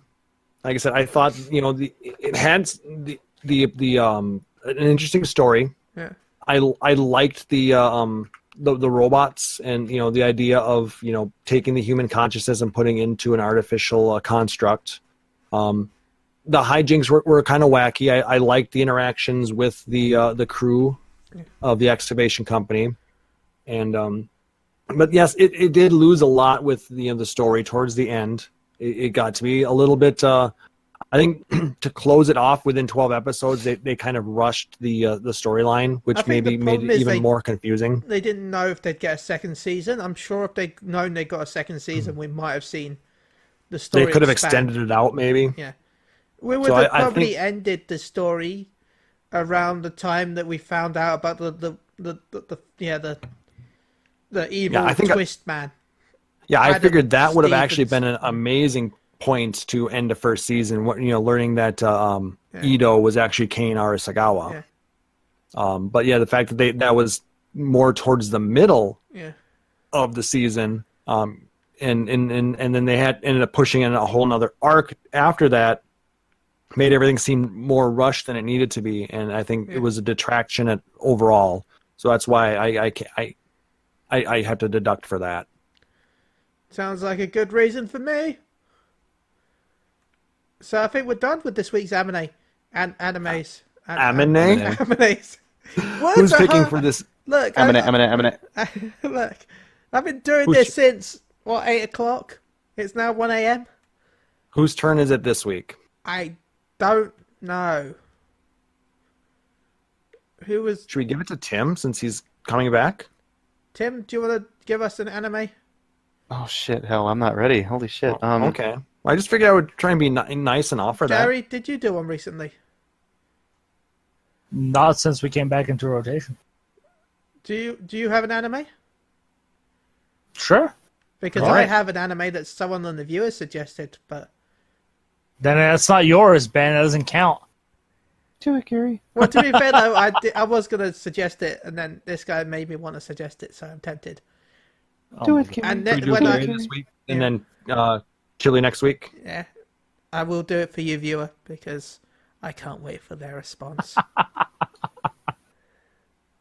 Okay. So I was gonna recommend a few that I was going through. There was Hellsing Ultimate, and I have that on DVD. Assassination Classroom, and a whole bunch of other ones. And then I realized that they're all either too long, or pretty much because they're too long. Well, I mean, you don't have to exclude something because it has a number of episodes already. I mean, you can maybe just suggest like the first season. Oh, sweet. Bleach, everyone. Oh my god. One Piece. No, but a couple of weeks ago I watched an anime which I thoroughly enjoyed, and I don't think everybody here is going to enjoy it as much as I did. But I enjoyed it for a lot of different reasons, mostly because I made a personal connection with it, and it really affected me in more ways than one. And it's called Bible Black. Oh no! God damn it! I guess I won't be returning to this podcast. Oh my god! Why? Because your right hand's going to be too swole. Oh my god! Too swalsy, yeah. No, but I really enjoyed it. It's a 22 episode anime, and there are some episodes that they probably could have cut out, but I'll talk about why I feel like they were important to keep in the show. And it's a very unique take. It's kind of a violent story, not because like blood and gore and all that, but because of how it depicts culture that we live in nowadays, especially in South America. And what's it called? It is called Michiko and Hachin. What's it on? Let me hold on. Let me hold on. Let me hold on. Are you going to go look for it? No, it's on Funimation. I know that because that's where I watched it on. I'm not sure if it's on Crunchyroll. So at crunchyroll.com, go check them up and sign up for your free. It's called Michiko and Hachin. It's so I'll tell you what it's about. It takes place in a fictional South American country of Diamdra, yes. The criminal Michiko Moandro escapes from prison and kidnaps her former lover's daughter, Hannah Morenos. Who she Hannah Morenos, did she say? Yes. Who she nicknames Hachin, saving her from an abusive foster parents in the process. Well, of course the two are about. Sorry, they call their practice. Yeah, I'll shut up. The two are about as opposite as they come, but their fates become intertwined through the connection of Hiroshi Morenas, Hichiko's father, on the run from the police, and Hotchkiss' abusive foster family. The unlikely duo set out to find Hiroshi and ultimately discover their freedom. It is, I'll tell you, it's a violent anime because it depicts violence, again, not because of gore and stuff, but the brutality that it shows it in. Very realistic brutality, I should say. Like, there are some scenes that are kind of very uncomfortable to watch, especially when it comes to child abuse. But it really... it really does a fantastic job of showing you how bad a lot of these poverty-stricken parts of the world are, and especially in South America. And I think it does a really good job of depicting that in this anime.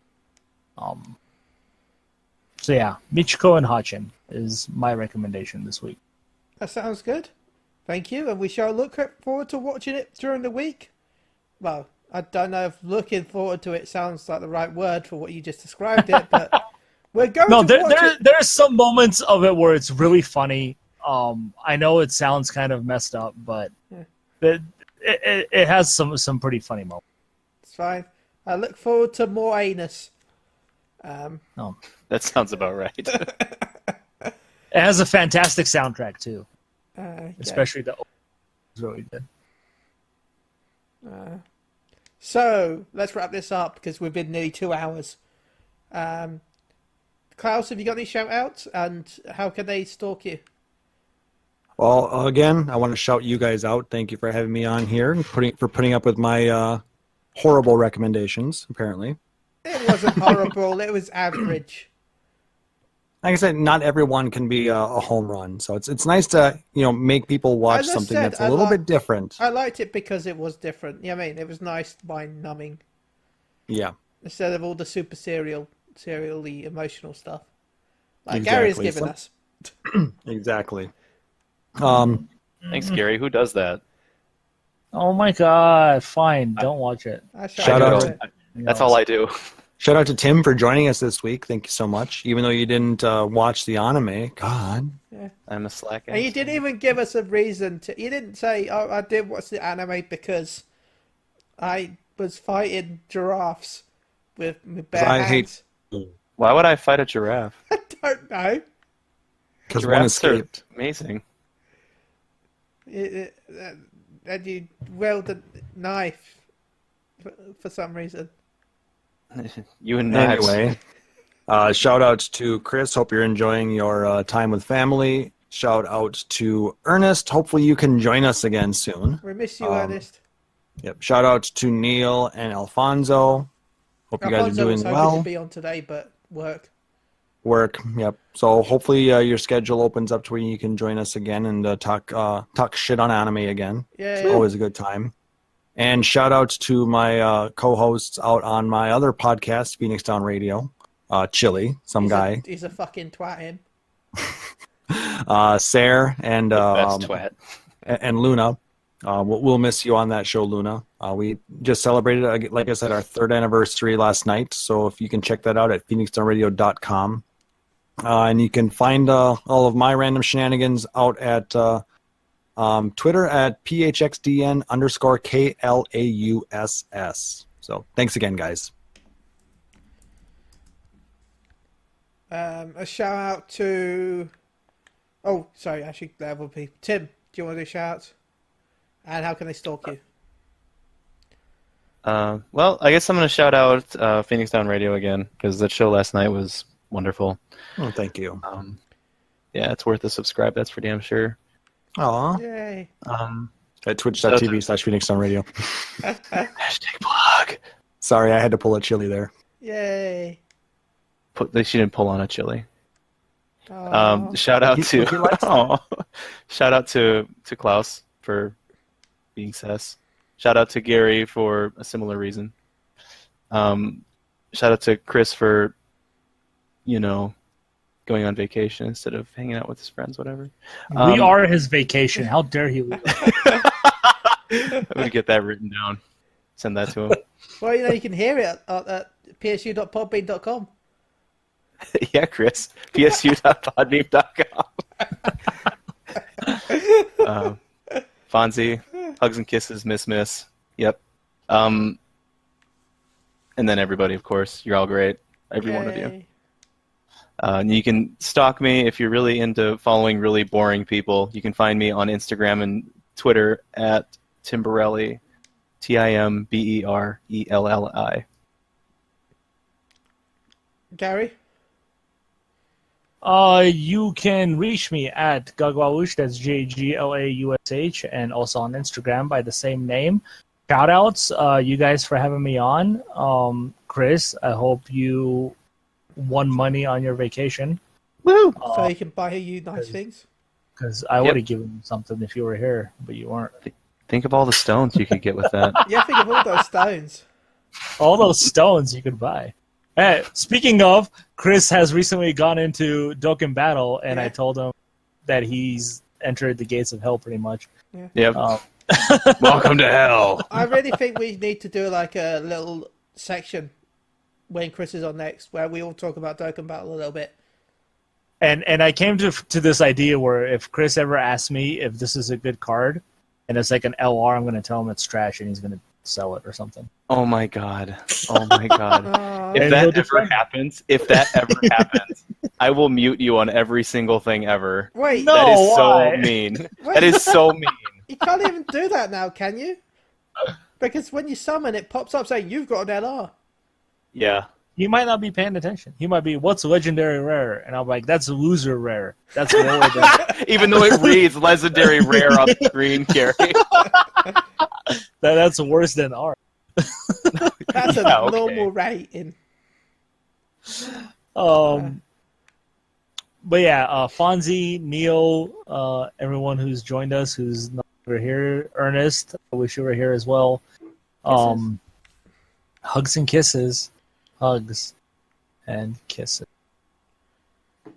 I'd like to do shout-outs to everyone here. Garri, Tim. Tim, it's nice to have you back on Final Fantasy. Woo! Yay. You're Klauss, welcome, by the way. do you mind coming and helping us for a second, thank you. once we're done with this? Sure. Shout out to Klauss, of course, because of that. Thank you, Klauss, for coming to help us after we do this. Shout out to everyone that's listening.